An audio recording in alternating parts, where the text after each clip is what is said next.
C'est parfait, C'est bon? très bien. Eh bien, donc je vais aborder, ce soir,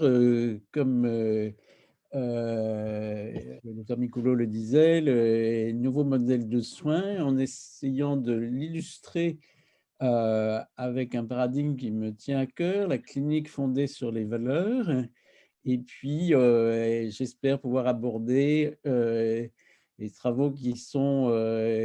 vraiment, au centre de mes tentatives, l'abord de l'univers subjectif en lien avec ces problématiques du soin. Alors, je vais partir de cette, tension essentielle, dans les sciences du soin, pour faire un petit clin d'œil à Kuhn. D'un côté, le souci de fondation objective, dans qui est censé garantir l'efficacité des soins et qui, est souvent, lié, du point de vue épistémologique à la méthode expérimentale en sciences, qui tend même à être le paradigme même de la démarche scientifique. Et puis, ce qui relève, on va dire du sens du soin avec, aujourd'hui d'ailleurs une problématique du making meaning dans le monde anglo-saxon. Et comment, les soins, sont liés au sens, au meaning et qui, va être en jeu bien évidemment lorsqu'il c'est le soin s'adressant à une personne singulière avec donc un univers subjectif, une dont la colonne vertébrale peut-être est son histoire, unique, les personnes qui est fondamentalement en relation avec, d'autres personnes. Et là, donc il doit s'agir de l'expérience des personnes elles-mêmes.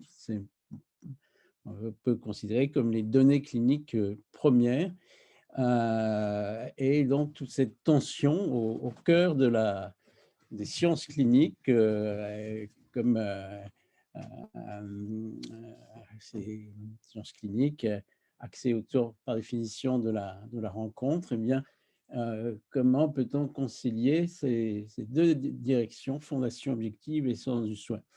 Alors, c'est pas une problématique, nouvelle, c'est, aussi ancien que la médecine. Et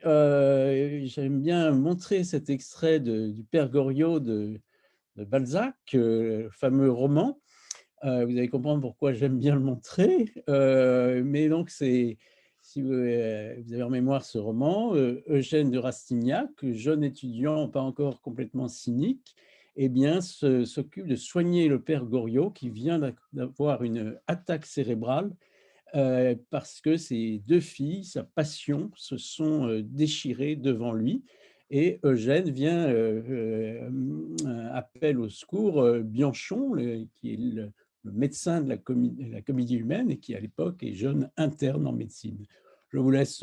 quelques instants pour, lire cet extrait.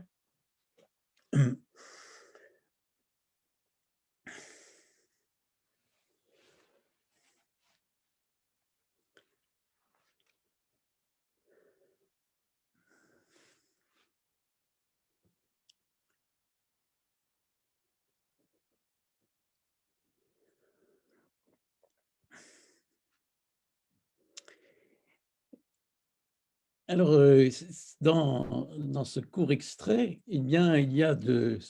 d'un côté, vous voyez le jeune étudiant en médecine qui, évoque les les faits scientifiques et les symptômes de raison avec des soins par synapisme. Alors aujourd'hui, ça correspondrait peut-être à ce qu'on appelle le cure, hein, par opposition au care, dont, s'occupe, Eugène de Rastignac, soigner le vieillard par affection, avec cette phrase que, lui rétorque Bianchon: «Les médecins qui ont exercé ne voient que la maladie, moi je vois encore le malade».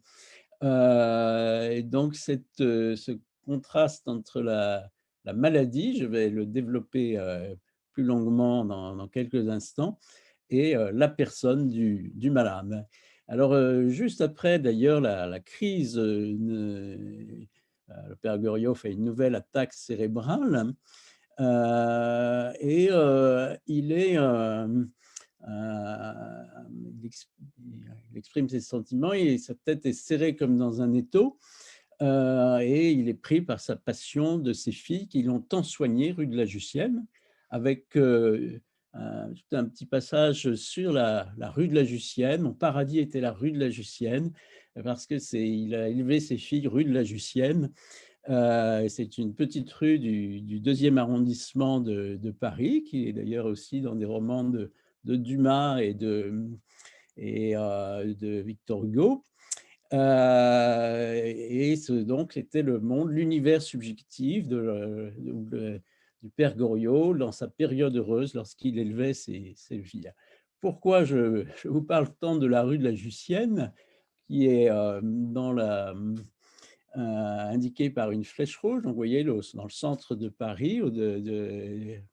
reconnaissez l'île de la Cité. Et bien, c'est parce que moi-même, quand j'étais interne en médecine, j'habitais rue de la Jussienne et j'ai parcourais comme Eugène de Rastignac et Bianchon. Vous voyez, je faisais mes études à Necker, ici, et je circulais, entre, aussi, la faculté de philosophie, la Sorbonne, ici, et je faisais aussi un peu des études de biologie, parfois un petit peu de logique, et de mathématiques, et j'étais, absolument, en tension entre tous ces champs, et je crois que si on fait un peu de clinique narrative à mon propre sujet, eh bien, heu, ce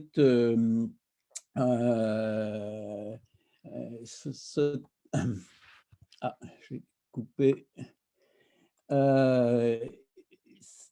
cette reflète pour moi, eh bien, cette, tension que j'évoquais entre le souci de fondation objective et puis ce qui va concerner, les aspects du sens du soin, orientant, pour moi, bien notamment vers une initiation à la philosophie, à d'autres disciplines, pouvant, éclairer ces dimensions. Mais, je vais essayer d'approfondir dans un premier temps, ce qu'on appelle parfois le modèle médical classique, celui en fait auquel se réfère Bianchon, celui que j'apprenais, en faculté de médecine, donc il y a, bien des années maintenant. Et on peut, constitue en fait un arrière-plan implicite des contextes de soins avec un ancrage extrêmement profond, et on l'attribue parfois à la médecine occidentale, mais en fait on le retrouve, je crois dans toutes les cultures sous une forme ou sous une autre, avec notamment la notion de maladie qui est le pivot de ce modèle, médical classique.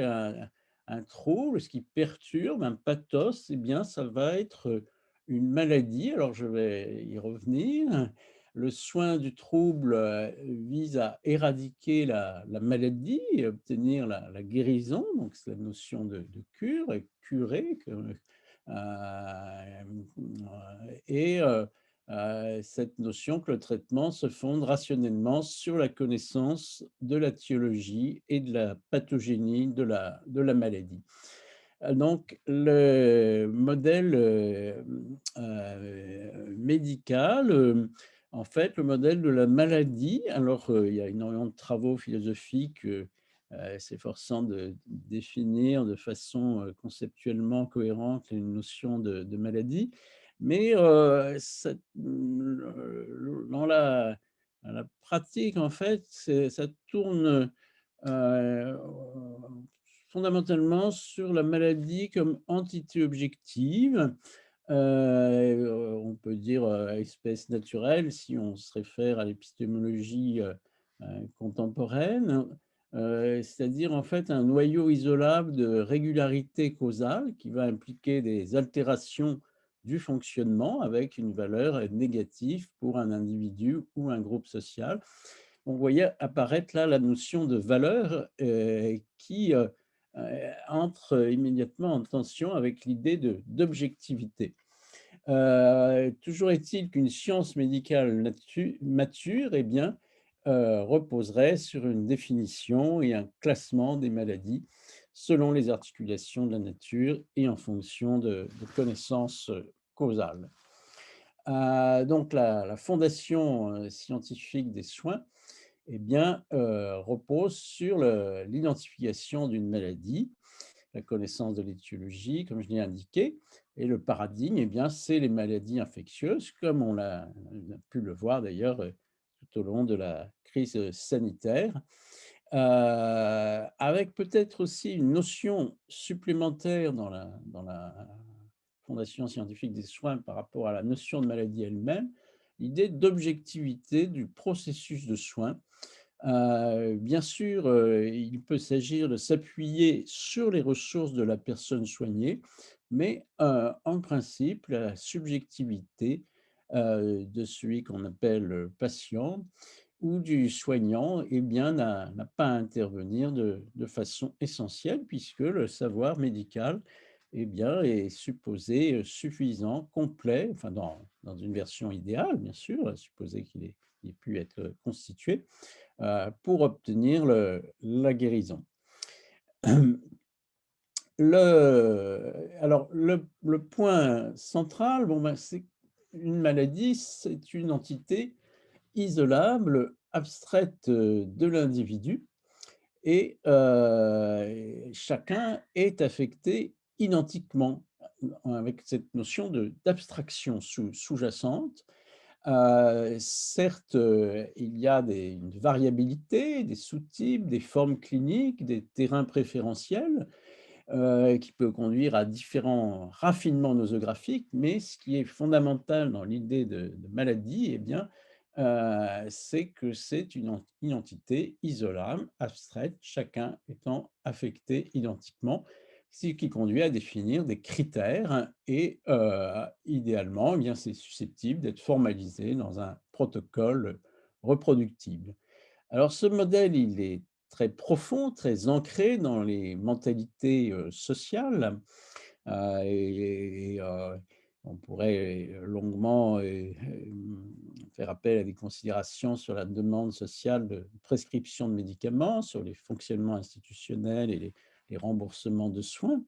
Comment c'est commandé par ce modèle de la maladie. On peut noter qu'il y a des interprétations, différentes de ce modèle, et par exemple, Murphy, à propos de la psychiatrie, eh bien, distingue, une interprétation, minimale où les maladies sont en fait que des syndromes, c'est-à-dire des clusters de symptômes co-occurrents et les diagnostics ont plus une valeur, heuristique et puis une interprétation forte en termes de causalité et s'agissant des troubles mentaux, c'est notamment, par exemple, eh bien, l'appel à des causalités, neurobiologiques. Mais en principe, le modèle médical, le modèle de la maladie n'implique pas par lui-même, de se rabattre sur des étiologies organiques, sur le plan de l'interprétation ontologique. Mais aujourd'hui, eh bien, il y a cet, infléchissement, vers, l'organicisme et les neurosciences. Bon, je ne vais pas trop développer ça. Également, alors plus sur le versant de la minimale interprétation, eh bien, il y a un infléchissement de cette approche vers, ce modèle de la médicale, vers l'usage de méthodes de type, statistique, heu, dites souvent quantitatives, où la démonstration de l'effet d'un facteur, eh bien, repose sur des études en double insu, les fameux essais cliniques randomisés. Et c'est en fait, la logique, de l'evidence-based medicine où qui est supposée aujourd'hui quasi officiellement, puisque c'est la Haute Autorité de Santé, s'appuie, sur ce paradigme, eh bien, c'est supposé garantir, l'efficacité, la validité des soins. Alors, on rappelle souvent qu'à l'origine, l'evidence-based medicine intégrait en principe, des données, non seulement les données éprouvées, les données probantes, mais aussi l'expérience du clinicien et les valeurs du patient. Donc, il y avait à l'origine, cette, prise en compte supposée des valeurs. Vous voyez la notion de valeur qui apparaît,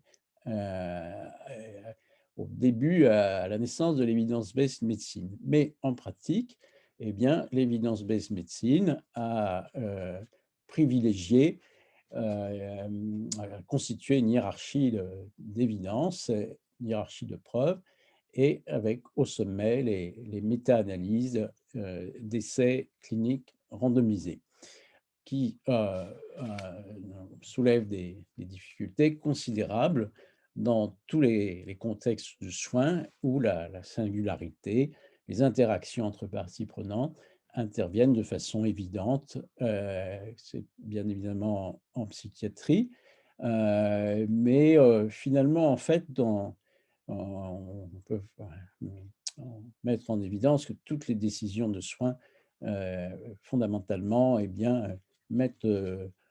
en jeu de telles, singularités,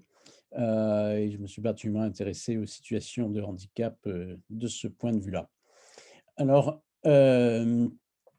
peut noter, rapidement,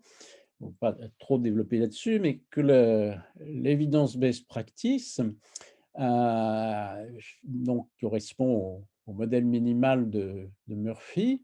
eh bien, par rapport au modèle classique de la maladie, semble, s'en écarter, par son indifférence au processus éthiopathogénique lié à sa critique de tout, engagement théorique ou dogmatique, mais en fait, radicalise sur certains plans ce modèle,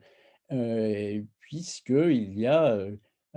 par nature une, indifférence au processus, aux trajectoires de soins. La seule, seul point dans les essais cliniques randomisés étant que la différence entre groupe, contrôle et groupe test porte sur le facteur étudié pour pouvoir, montrer une corrélation et bon, cette forme de médecine, on peut en retrouver des origines historiques lointaines et il n'est pas sans intérêt de, rappeler que Platon, par exemple, évoquait déjà une critique heu, d'un certain courant médicaux basés sur, des données purement empiriques, sans qu'il y ait, de visée de rendre raison, logon didonai, des processus, sous-jacents à ce qui était, observé. Bon, le je ne vais pas trop développer la critique de l'evidence-based medicine.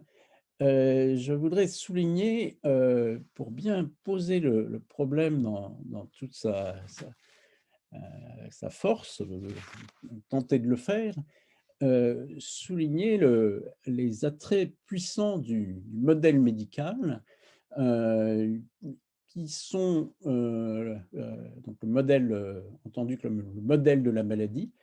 parce qu'il est susceptible de, proposer, un certain type de fondation rationnelle des soins, avec une intégration, qui semble limpide dans la science, et aujourd'hui, qui permet une opérationnalisation claire des concepts et avec le modèle de la démarche expérimentale, eh bien, peut arguer d'une rigueur méthodique méthodologique, susceptible d'assurer donc les garanties de ce qu'elle peut proposer. Au fond de tout ça, le pivot même de cette puissance du modèle médical, eh bien, c'est l'objectivation heu, permise par le recours à la notion de maladie comme entité isolable et identique entre individus, avec abstraction des différences. Eh bien, finalement, c'est lié directement à la notion de constitution d'un objet, fût-il par définition abstrait à travers des individus. Et donc, de là les indications généralisables, de là les protocoles, reproductibles et finalement, quelle autre rationalité serait possible que ces schèmes d'objectivation qui sont, illustrés par la notion de maladie? Quelle autre fondation scientifique, des soins est-elle possible en dehors de ces schémas de maladie. Ne risque-t-on pas, si l'on se critique les limites de ce modèle, eh bien d'être réduit à une intuition purement subjective, au sens de vagueness, du discours et finalement être hors du champ de la démarche scientifique ou même simplement rationnelle. Soulignons aussi, j'ai déjà fait allusion, la puissance du modèle de la maladie, le rôle des attentes sociologiques, institutionnelles. Mais il faut entendre ici attente sociologique en un sens fort qui peut être très personnel. C'est quelque chose qui, m'a toujours frappé, encore aujourd'hui, j'entendais, une, personne que je suis, me demander, à propos de sa fille, si elle pouvait appeler, son psychiatre, le psychiatre de sa fille pour savoir qu'est-ce qu'elle a? Qu'est-ce qu'elle a ma fille? Parce que cette fille a des problèmes. Quel est le diagnostic? Qu'est-ce que mon enfant a? Dès que nous avons un souci de santé, nous ou nos proches, eh bien, peut-être, est-ce un mode, universel de fonctionnement de se tourner vers un expert, quelqu'un qui sait, qui peut donner un nom au problème, apporter une solution, dire: «Vous avez ceci, il faut faire cela». Je crois que c'est très important d'avoir conscience de la puissance de ce modèle, de ce point de vue-là, et cette, attente, d'un objet, d'un nom, qui va, permettre peut-être déjà d'apaiser l'angoisse lorsque quelqu'un est troublé par, quelque chose de l'ordre de sa santé, corporelle ou psychique. Et d'ailleurs, la notion de maladie peut avoir un rôle, très important pour la personne soignée,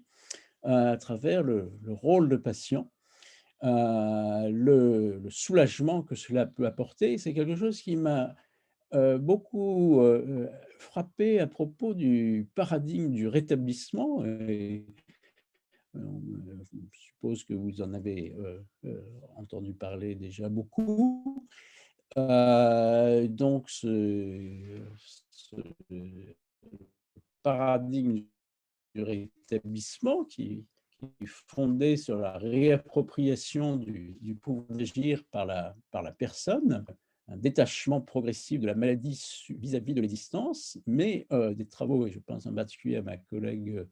de Paris 8, Marie Koenig, ont montré que dans un processus de rétablissement avec des analyses précises, d'études de cas et de discours des personnes, eh bien, là, à propos des schizophrénies, bien qu'au cœur du rétablissement, il y ait des dès que elle peut reprendre le contrôle de son existence, qu'elle reste malade ou non. Eh bien, en même temps, il y avait au début du processus de rétablissement et à l'amorce du remaniement de l'identité, eh bien, l'appui sur la notion de maladie et du diagnostic qui était porté, fût-ce pour pouvoir s'en détacher, ensuite. Donc, je crois que c'est très important d'avoir en tête cette puissance du modèle de la maladie à de multiples niveaux. Alors après, ces modèles, quelle que soit sa puissance, eh bien, certaines limites aujourd'hui, liées au progrès même des sciences du soin peuvent être, mises en évidence.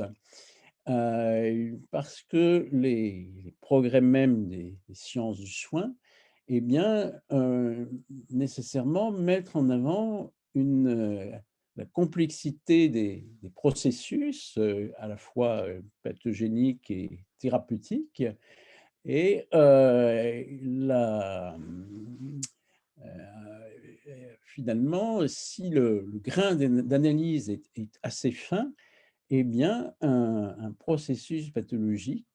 heu, n'apparaît jamais identique d'un sujet à l'autre et en particulier, bien sûr, s'il s'agit de pathologies, psychiques ou mentales. Les processus ne vont être jamais identiques d'un sujet à l'autre. On va pouvoir mettre en évidence une infinité de facteurs, étiologiques et évolutifs, qui, se combinent, chaque fois de façon spécifique par rapport à une histoire individuelle et plus fondamentalement par rapport à un monde singulier et là, on retrouve la notion d'univers subjectif que, je vais essayer d'aborder, brièvement tout à l'heure. C'est-à-dire que ce modèle de la maladie comme entité identique d'un individu à l'autre, fût-ce, via des sous-types et des formes cliniques et cetera, eh bien, lorsque les soins s'affinent à un degré de complexité suffisant, eh bien, il va atteindre ses limites et cela donc, apparaît de façon paradigmatique avec la pathologie mentale, mais on peut le déceler aussi dans tous les champs de soins, somatiques à travers, parfois des notions de retentissement fonctionnel, de troubles, surtout lorsqu'ils sont, chroniques, de l'impact existentiel et à travers les multiples valeurs qui vont,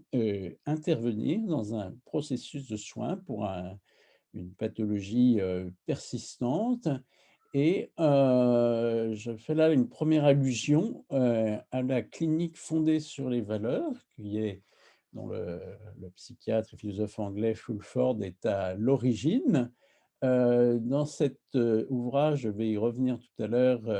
la clinique fondée sur les valeurs, donc ça c'est la traduction française. Eh bien, c'est basé sur des séries des récits de cas, des études approfondies avec une dimension narrative, très forte,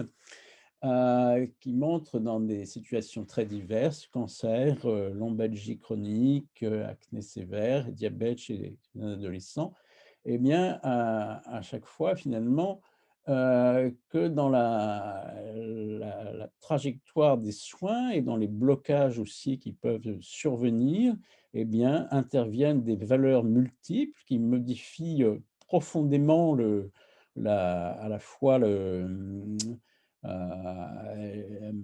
pathogénie les soins qui sont possibles et c'est là où le modèle de la maladie, eh bien, trouve ses limites, compte tenu des singularités des situations et en particulier, si l'on pense à l'evidence-based practice, eh bien, les essais cliniques randomisés, n'ont pas de portée sur ces situations singulières, concrètes, qui sont pourtant au cœur de la pratique, médicale. Et les processus de soins lui-même devient essentielle, la dynamique du prendre soin, du care, peut être plus importante que la guérison des symptômes mêmes. Alors après, je ne vais pas trop développer, mais pour approfondir cette critique, qu'il ne faut pas entendre, encore une fois, en un sens négatif, hein, mais de cette, cette, mise en perspective, disons, des limites du modèle classique de la maladie, eh bien, on peut approfondir en soulignant notamment, à partir, par exemple, des travaux fondamentaux de Canguilhem, bon, mais la mise en œuvre des ressources organiques et psychiques, des défenses essentielles dans la pathogénie, eh bien, plus généralement la normativité intrinsèque au processus vivant, et qui vont être démultipliées lorsqu'il s'agit de phénomènes mentaux, avec la mémoire humaine.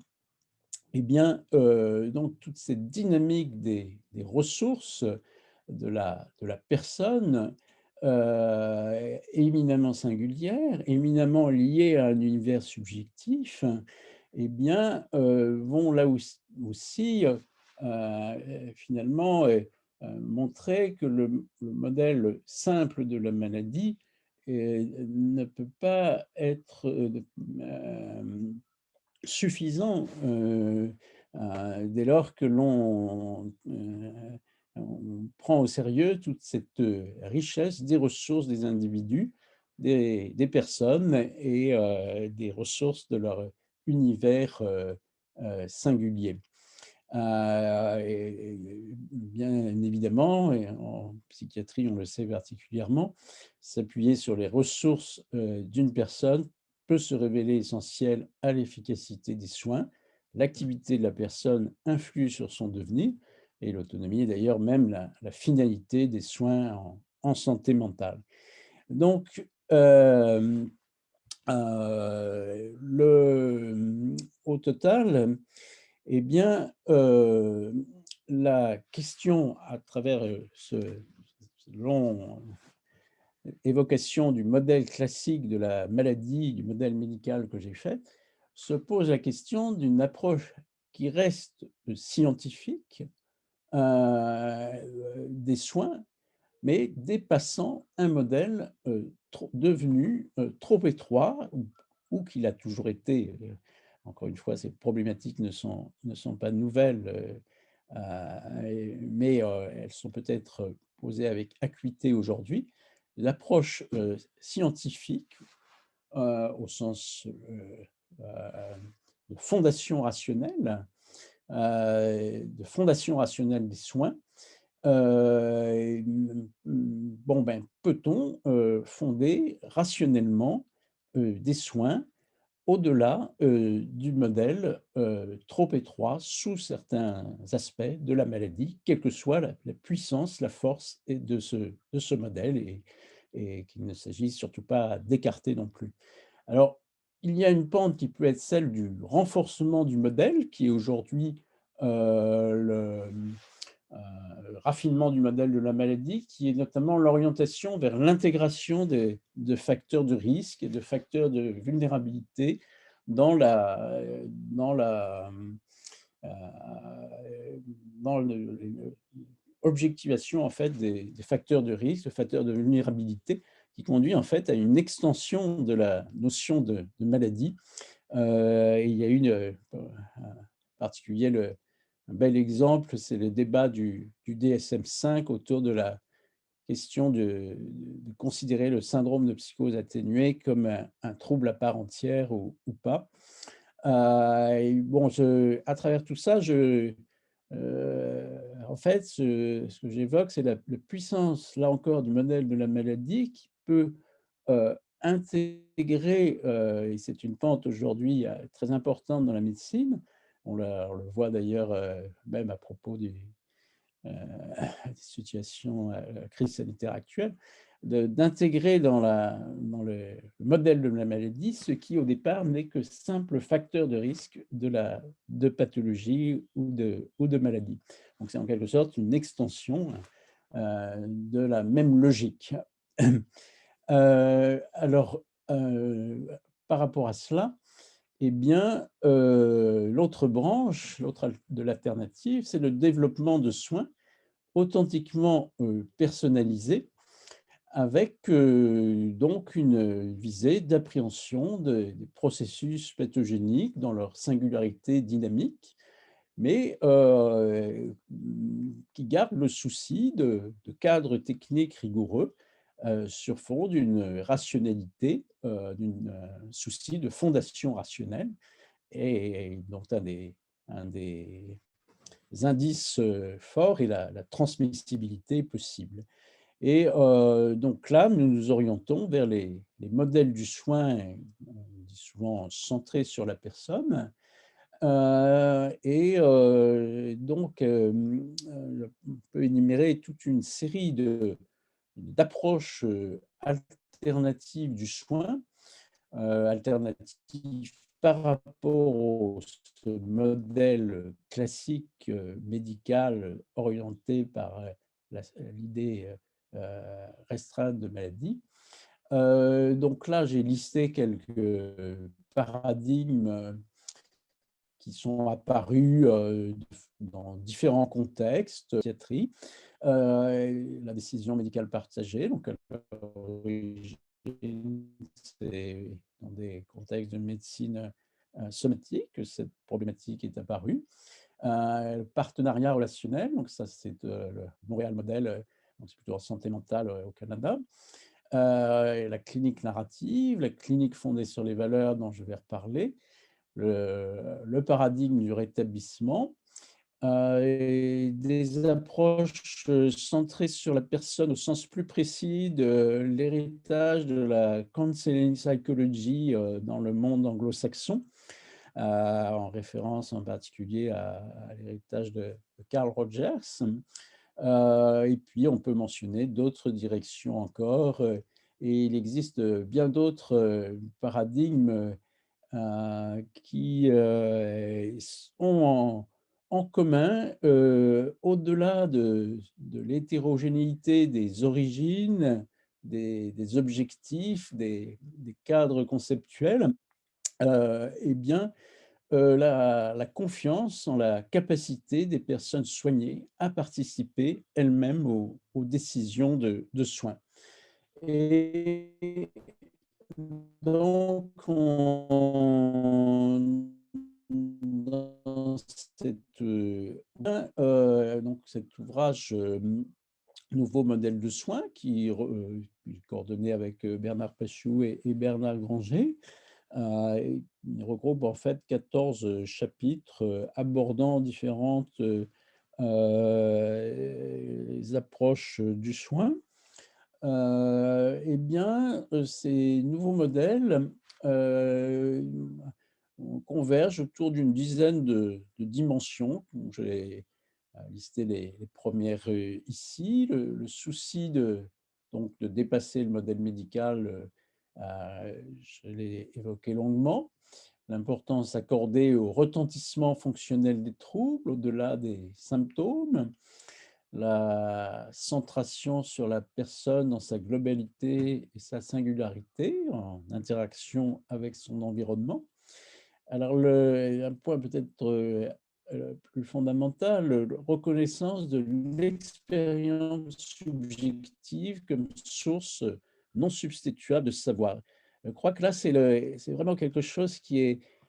ces dernières années, est devenu, tout à fait central, cette notion de la reconnaissance de l'expérience des personnes, soignées ou accompagnées. Alors la reconnaissance de leur expérience n'est pas nouvelle, mais de la reconnaissance de leur expérience comme source de savoir. Et c'est, associé à tous les modèles, que j'évoquais, et lié notamment à beaucoup de témoignages dont j'en ai fait figurer quelques-uns, bien connu et je lu encore récemment, dans Santé mentale de Blaise Rochard. C'est très intéressant parce que c'est, il était, infirmier, lui-même, et même un cadre infirmier en Suisse et puis, vers la quarantaine, il a craqué, entre au sens d'avoir une crise dans son existence pour des raisons qui sont brièvement évoquées dans son témoignage et il a passé plusieurs années en étant diagnostiqué comme, schizophrène, avant d'entamer un parcours de rétablissement et au cœur de ce témoignage, eh bien, il y a, l'explication de maintenant, dans le domaine de la pérénance, mais il a il explique très bien comment l'expérience de la personne elle-même ne peut pas correspondre à l'expérience en troisième personne, enfin ne peut pas correspondre, ne peut pas être réduite, à, des cliniciens qu'il rencontre et qu'il y a là ce fossé qu'on peut essayer de franchir, mais non, pour autant que cette expérience de la personne elle-même, donc il est passé de l'autre, les autres personnes que vous voyez ici sont passées ensuite de l'autre côté, sont devenus soignants. Bon, mais il y a cette question absolument profonde du savoir, de l'expérience des personnes et comment ça peut rejoindre ou pas le savoir dit objectif de la science classique, de la psychiatrie comme science selon le modèle de la maladie. Et, et bon, ben, les nouveaux modèles de soins mettre au cœur de leur approche la reconnaissance de cette expérience subjective comme source non substituable de savoir. Donc, en lien avec ça, l'importance accordée au récit de vie, au remaniement du monde subjectif, l'appui sur les ressources et aspirations de la personne, j'ai déjà mentionné. Alors, fondamental aussi, donc l'implication de la personne soignée comme acteur décisionnel des soins en fonction de ses valeurs. L'attention au clinicien comme personne, valorisation de la multidisciplinarité et qui devient des ressources essentielles. Et du point de vue méthodologique, très important, la réhabilitation des méthodes qualitatives, y compris donc le recours aux sciences humaines ou aux arts, dans une complémentarité assumée avec l'evidence-based practice. Alors, toutes ces dimensions-là que j'énonce peut-être de façon un petit peu abstraite, donc qui sont au cœur de ces nouveaux modèles de soins. Eh bien, le dernier chapitre de cet ouvrage était écrit par donc Bill Fulford à propos de la clinique fondée sur les valeurs, parce que la clinique fondée sur les valeurs, eh bien, illustre particulièrement bien toutes les dimensions que j'ai, cette liste d'une dizaine de dimensions que vous ai donné il y a quelques instants et sont toutes particulièrement bien illustrées dans le cadre de la clinique fondée sur les valeurs, la Values-Based Practice, qui est un paradigme auquel je me suis particulièrement intéressé j'ai découvert un petit peu par hasard et j'ai eu l'occasion de lire cet ouvrage qui est un peu un manuel de base et vraiment, je me suis dit: «C'est l'ouvrage que j'aurais aimé avoir quand j'étais étudiant en médecine», parce que, l'abord à travers donc une quinzaine de chapitres, qui évoquent des domaines très variés des sciences de la médicale, des disciplines médicales. Il y a la psychiatrie qui est abordée dans un chapitre, à propos du rétablissement, mais on passe dans bien des domaines médicaux. Eh bien, Et à travers tous ces chapitres sont illustrées donc les dimensions que je viens d'évoquer.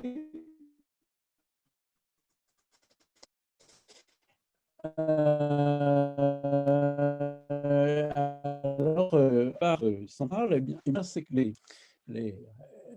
pour le formuler de façon un peu percutante, c'est qu'on peut très bien avoir un accord sur les données objectives, sur les faits, tels que l'évidence best practice peut les valoriser, mais que, dans une situation, avec des personnes singulières, avec leur univers unique, eh bien, interviennent aussi, des valeurs et pas seulement des faits.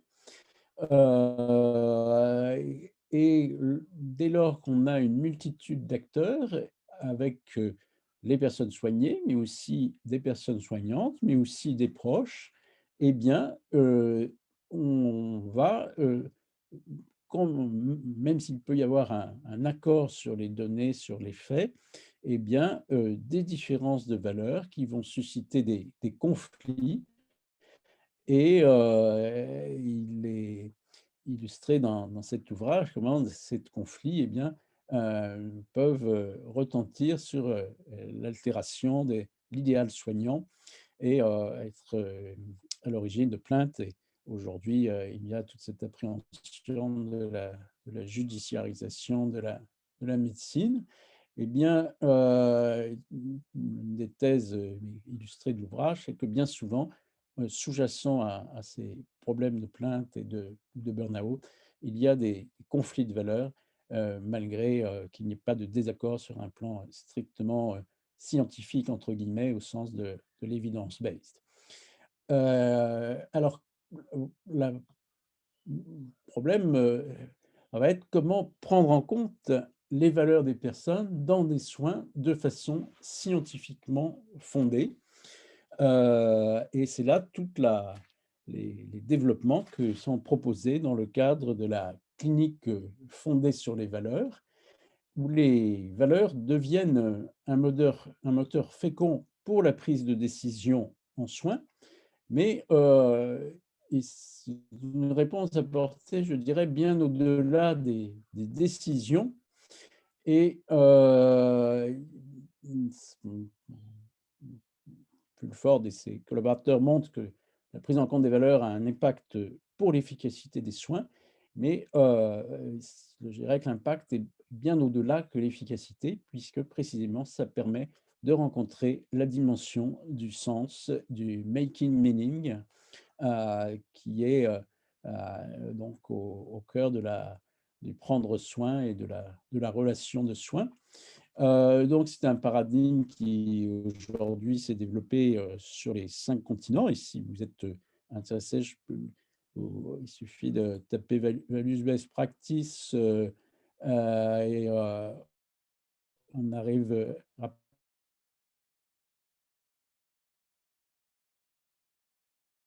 rapidement sur le centre de référence.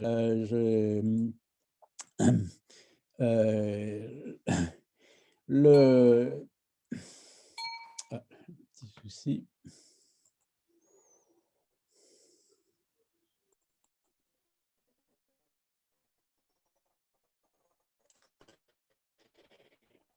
Alors, je vais juste, évoquer quelques points de ce paradigme. Je ne vais pas trop vous infliger un extrêmement fort. Donc un psychiatre et philosophe, non seulement est à l'origine de la clinique fondée sur les valeurs, mais est un des grandes,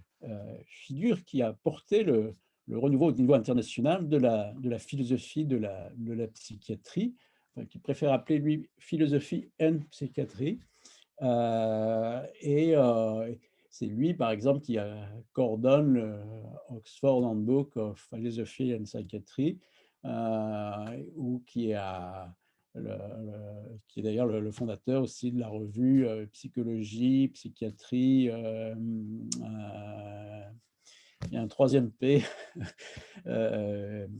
phénoménologie, je crois, et la, aussi qui est à l'origine de la collection des bien connus en philosophie de la psychiatrie, dans lequel, par exemple, il y a l'Oxford Textbook. Donc, la clinique fondée sur les valeurs, de ce fait, est en arrière-plan très euh, euh, soutenue par une rigueur philosophique très, euh, très profonde. Et bon, là, j'ai mentionné ses premiers ouvrages. Rapidement, Fulford rattache à l'origine à l'Oxford School avec la théorie philosophique de la valeur et une attention à l'usage, dans les travaux de R, qui lui-même dans le sillage d'Austin, avec l'attention à l'usage des termes du langage ordinaire et puis des notions donc, de base données à propos des valeurs, les valeurs des guides pour l'action, bien évidemment la diversité des valeurs. Et point important pour la clinique, les valeurs sont visibles seulement si elles ne sont pas partagées. C'est-à-dire qu'en pratique, quand tout le monde est d'accord sur une valeur, par exemple, si on voit quelqu'un faire un arrêt cardiaque, eh bien, tout le monde se dira il faut le réanimer, en tout cas si c'est un sujet jeune. Bon, ben, les valeurs n'apparaissent pas forcément puisque tout le monde les partage. Mais avec la complexité du développement scientifique, et bien contrasté et valeurs deviennent plus traduites. Je mentionne aussi, bien que ce ne soit Fulford y fasse beaucoup moins référence, mais c'est quand même en arrière-plan de beaucoup de travaux.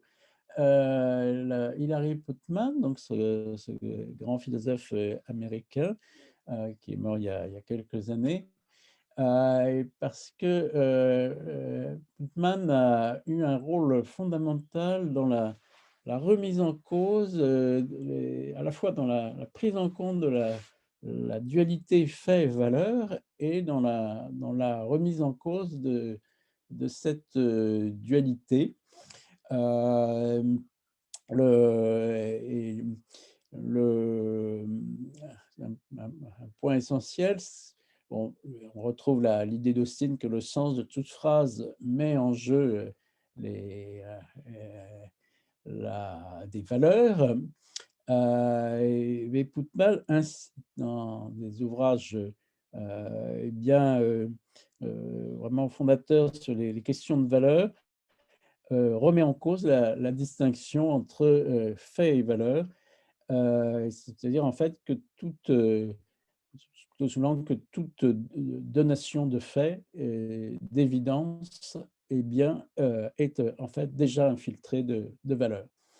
Alors, on pourrait resituer, bon, j'ai manqué un petit peu de temps pour le faire, la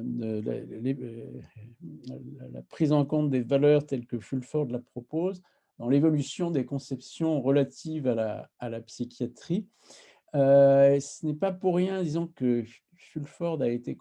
conduit d'abord à introduire la philosophie des valeurs en médecine dans les années 80. C'est un peu un tournant à cette époque vis-à-vis des années précédentes, donc ça remet quand même déjà pas mal d'années, mais 1980, c'est l'époque du DSM-3, qui donc a été un tournant fondamental dans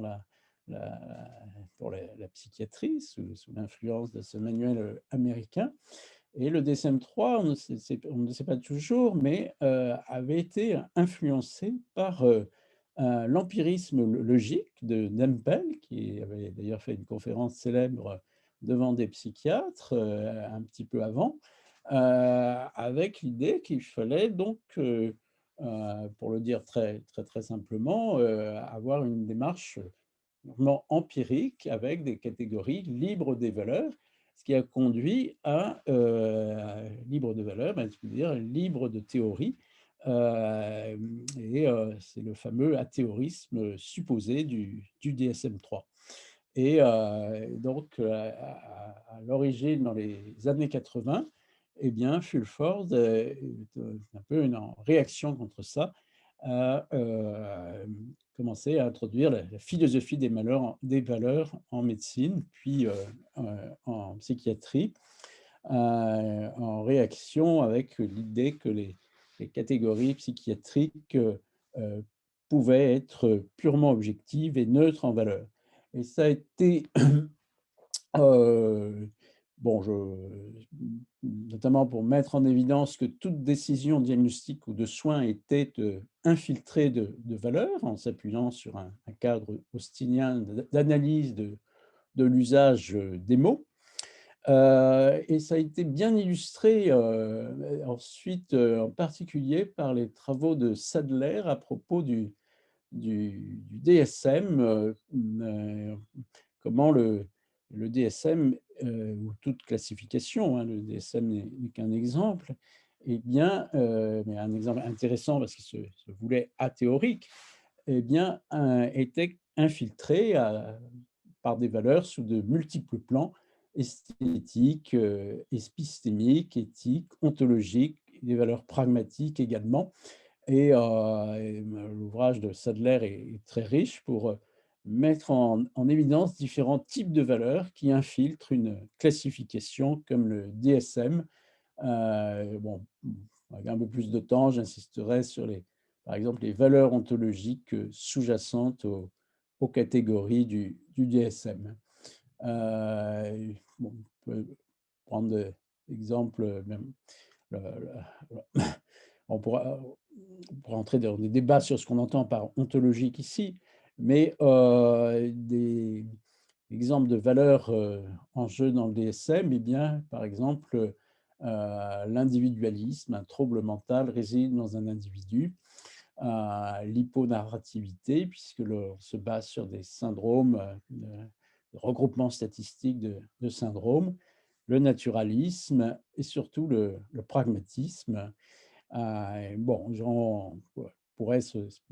pratiquement un exercice en fait d'analyser toutes les valeurs sous-jacentes à une classification comme le DSM. Alors à partir de là, donc, Fulford a progressivement développé ce paradigme de la clinique fondée sur les valeurs. Donc sur un plan pragmatique, eh bien la le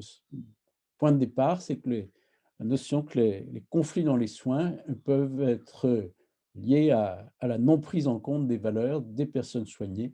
mais aussi des aidants ou des soignants.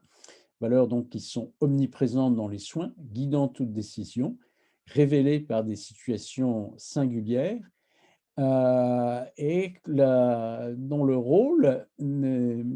pas du tout révélateur d'une immaturité scientifique, qui peut parfois attribuer à la psychiatrie. Au contraire, les valeurs se révèlent dans les domaines de pointe, et dans des disciplines suffisamment complexes pour mettre en jeu, la totalité de l'expérience humaine ou en tout cas, des, une partie.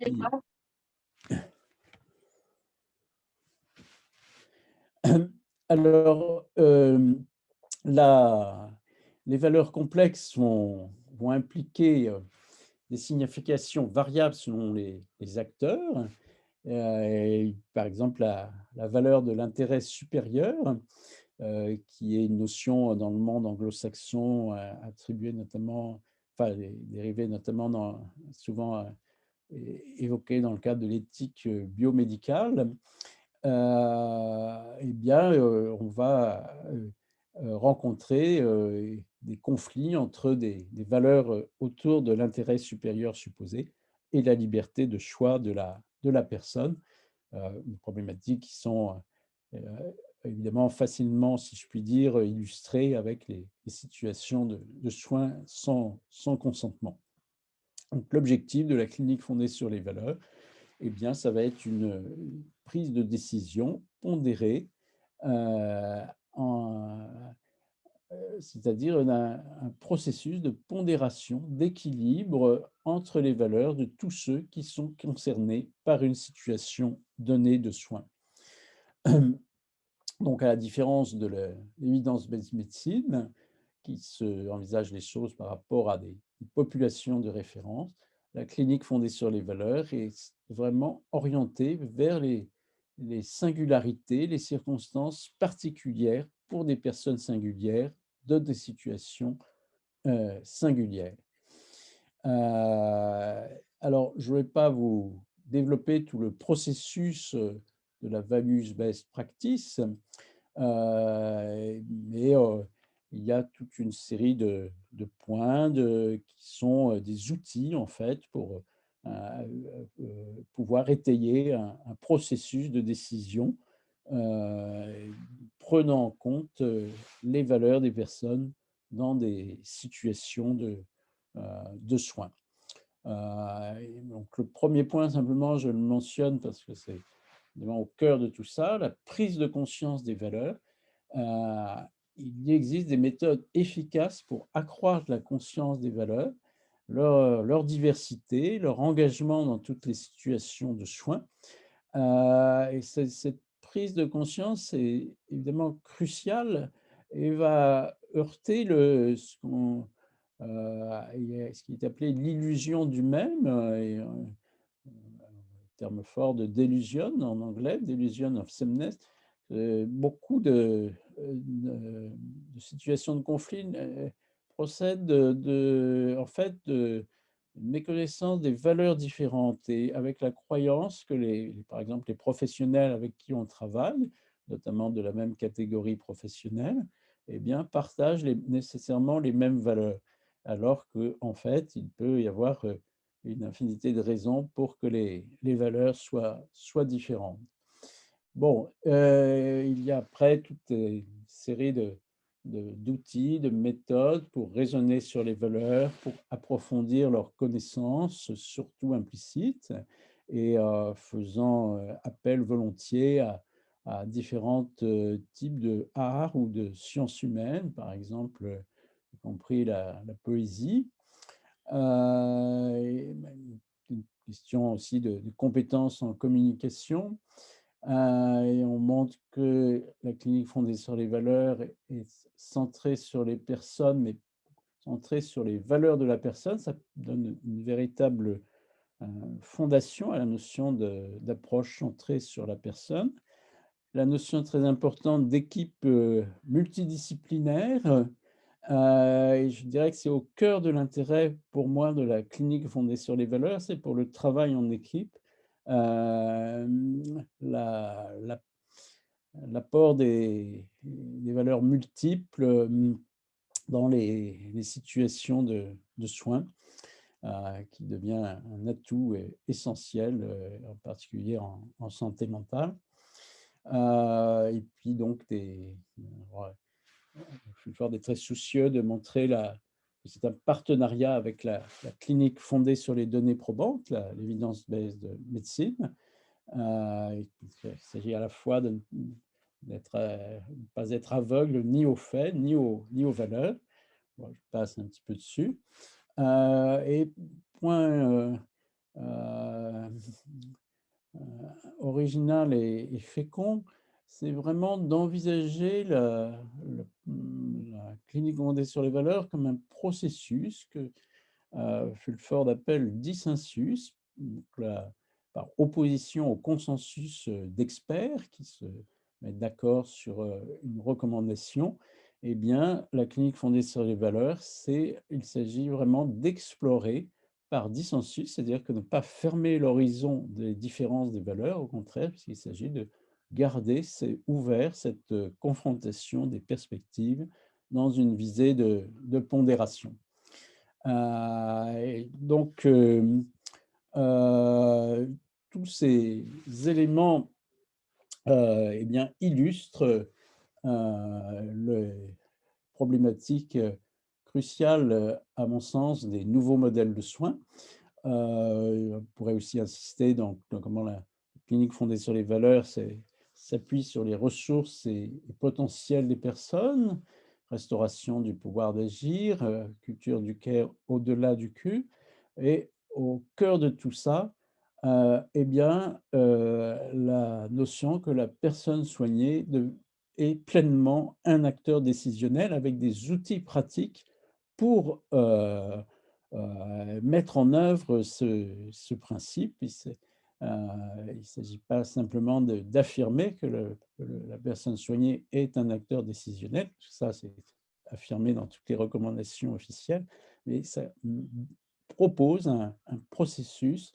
des outils pour implémenter concrètement ces repères, et finalement mettre en œuvre, de façon précise les intuitions qui fondent la pratique des équipes,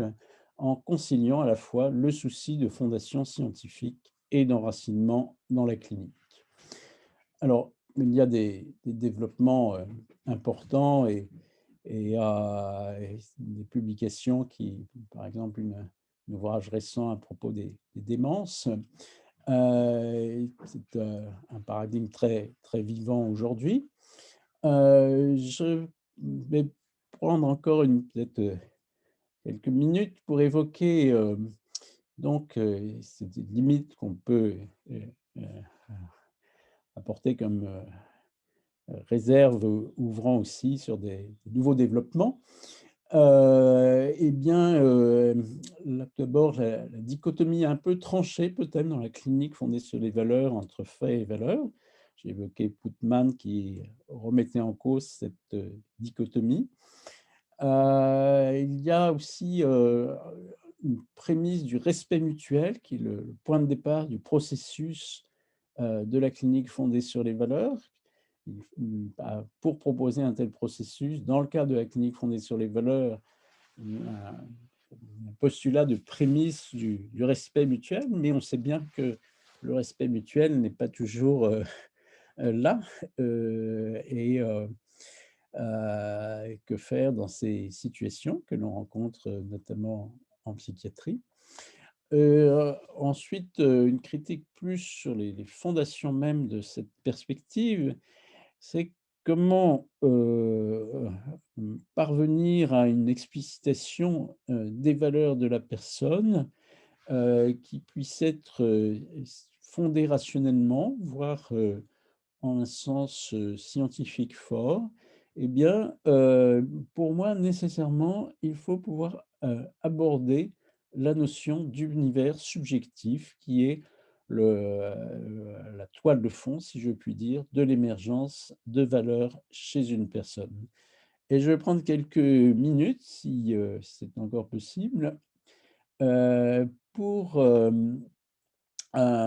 évoquer une autre direction de travail pour moi, qui est direction la plus prenante, si je puis dire, de ces heu, actuellement pour moi. C'est la question de l'abord des univers subjectifs. Alors je partirai d'une citation d'une double citation de Carl Rogers, donc le psychologue américain bien connu à l'origine de courant très important en psychothérapie, qui, donc là c'est en anglais, mais la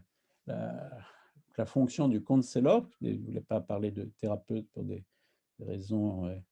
de l'époque, eh bien, la fonction du thérapeute, traduisons comme ça, du psychothérapeute, de percevoir le monde comme le client le voit. Hem et dans la situation du bas, le thérapeute est complètement à la maison dans l'univers du patient, de rencontrer le monde interne du client, heu, ou tout au moins sur un mode comme si, évidemment c'est fondamental de ne pas perdre la dimension du comme si dans cette, rencontre, à la maison de l'univers de la personne. Bon, et c'est, donc à travers ces citations, une mise en évidence de l'importance de la notion d'univers subjectif, de monde interne si l'on veut, avec, toutes les critiques que l'on peut faire de ces notions, mais, pour restons là pour aujourd'hui dans la notion générale d'univers subjectif, ou de monde, de la personne. Et bien, donc ces citations montrent, au cœur de la processus de psychothérapie, et de thérapie plus largement, eh bien, se pose la question de rencontrer l'univers subjectif de la personne. Et je crois que c'est tout à fait, non seulement au cœur des psychothérapies, mais plus largement des dimensions que tentent de rencontrer les nouveaux modèles de soins, que cette dizaine de dimensions que j'ai évoquées à propos des nouveaux modèles de soins et à propos finalement du sens des soins, ce versant de la branche, ce versant de la branche de la tension essentielle que j'évoquais au point de départ. Donc, c'est-à-dire évidemment comment du sens qu'on peut donner aux soins de façon générale, au-delà des psychothérapies, eh bien, à un moment donné, se pose la question de la rencontre de l'univers d'une personne qui est un sujet, donc la rencontre d'un univers subjectif. Or, cet univers subjectif, alors je vais préciser un peu, ce n'est pas seulement le monde réel d'un sujet, on peut glisser ici rapidement sur la notion de réel. L'esprit humain peut embrasser, bien d'autres mondes, je vais donner l'exemple de la navigation fictionnelle, par exemple. L'occasion récemment de commenter cette citation de Giono. Oedipe, c'est un monde, Hamlet, c'est un monde, donc à propos des pièces de théâtre, Sophocle et Shakespeare. À la rencontre d'un monde et au-delà du monde de l'œuvre, eh bien, il y a le monde du poète, le monde du romancier. Au-delà de ce monde du poète et du romancier, au-delà ou en deçà, hein, c'est pas un niveau hiérarchisé, du monde social et culturel, du roman, du romancier. Et toute fiction ou autofiction, eh bien, va représenter une extension du monde, du lecteur, de l'auteur. Et finalement, une fiction, c'est un voyage non seulement dans un monde, mais dans un univers de monde, puisqu'il y a aussi des plongées dans les mondes temporels. Et ça se croise avec la fiction romanesque. Alors, ouais, développer par exemple l'exemple de la recherche du temps perdu, donc une fiction, mais à partir de sensations, notons-le, j'y reviendrai brièvement pour conclure, cette notion de sensation, eh bien, il est possible de plonger dans le passé, ou bien de découvrir le monde d'un peintre comme Vermeer. Et voilà, je veux juste ici pointer cette notion d'univers de monde emboîté, complexe, avec les mondes des personnages aussi. Bien sûr, c'est plonger dans le temps peut se faire vers le futur aussi. Jules Verne, lui, concevait cela comme une extension de l'espace, parlait de roman géographie et le titre, des œuvres de Jules Verne c'était d'ailleurs, «Voyage dans les mondes connus et inconnus» à l'origine. On peut évoquer aussi la navigation épistémique, donc très importante dans nos disciplines, donc la rencontre du monde d'autrui ou de soi-même, la notion aussi d'univers intérieur qui remonte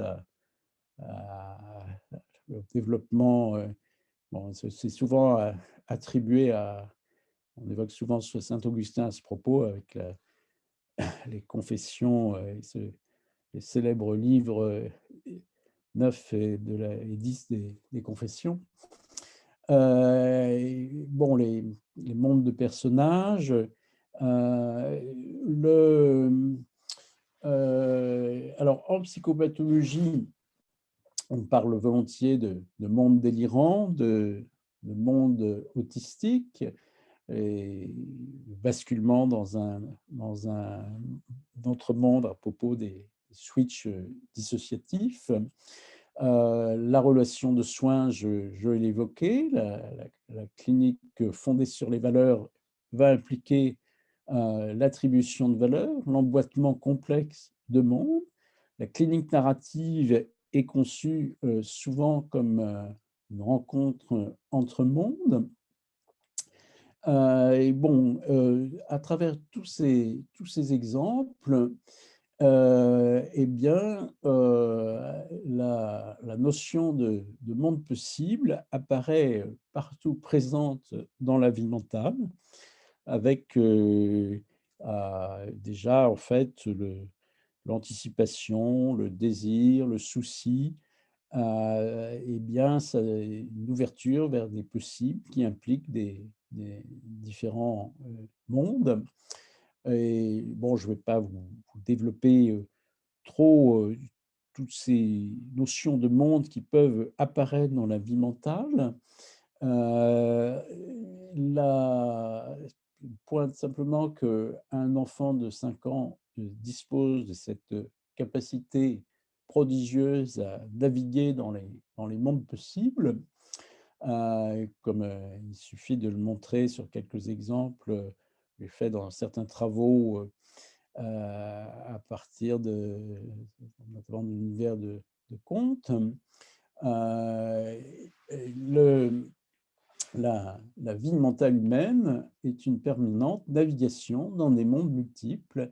et se pose la question des outils dont on dispose pour rendre compte de cette capacité à naviguer dans les mondes possibles et plus largement dans un univers mental en interaction avec d'autres univers mentaux. Heu, Ils sont les conditions élémentaires pour une navigation aussi flexible que celle que nous pratiquons constamment, sans même en être conscient, avec, une incidence, heu, pour les soins psychiques en termes d'aléas pathologiques et d'outils thérapeutiques. Alors la navigation, dans les dans les mondes mentaux dans les mondes possibles et rester longtemps, hors de portée de véritable approche scientifique. Même s'il existe depuis longtemps une sémantique dite des mondes possibles, la navigation dans les univers mentaux, eh bien, c'est on peut dire, jusqu'à une période récente,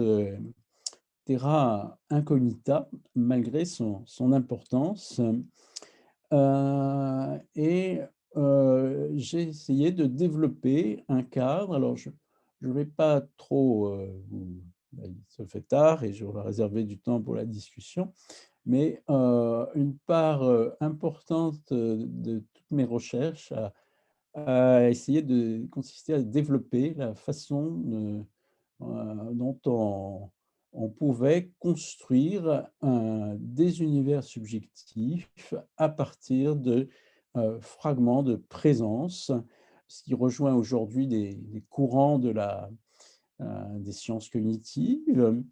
et la donc j'ai essayé de développer, tout un cadre pour explorer, cette notion d'univers subjectif, de navigation dans des mondes possibles, et je crois que c'est une problématique qui va, se développer, dans les années à venir. Avec mon collègue anglais Tony Ward, on a aussi donc, rédigé un ouvrage qui aborde, ces notions à propos de certaines, situations, pathologiques. Voilà, on va peut-être réserver une demi-heure pour la discussion, mais heu, si j'avais eu le temps, je voudrais parler de ce qui est le moteur, à mon sens nucléaire de la navigation dans les mondes possibles, la notion d'intuition sensuelle. C'est, ce qui va, donc donner lieu, prochainement à la parution du second tome de mon ouvrage principe de navigation dans les mondes possibles, qui évoquera donc les dangers de la navigation mentale avec, 72 dangers qui sont, évoqués dans ce traité et pour illustrer, selon les principes mêmes de la théorie, eh bien, c'est accompagné d'un roman, qui lui est déjà paru. Voilà, j'ai conscience d'avoir été un peu long, je m'en excuse, je